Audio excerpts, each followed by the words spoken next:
A casa noturna que se mantém à noite em clima de festa.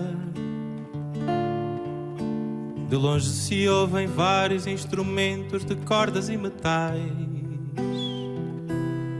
boêmios bebendo, cantando e dançando ao som da orquestra, no som estridente que lhe deu o nome de som de cristal.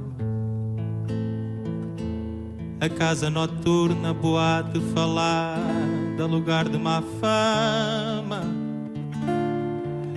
com as portas abertas, entra quem quiser. Porém nessa noite, sem que eu esperasse, entrou uma dama.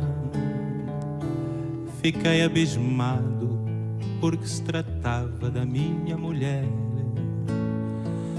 Ela se cansou de dormir sozinha, esperando por mim, e nessa noite resolveu dar fim à sua longa e maldita espera.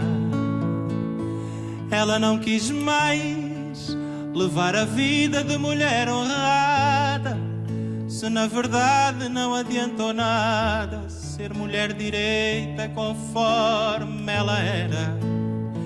Ela decidiu abandonar o papel de esposa para viver entre as mariposas que fazem ponto naquele lugar.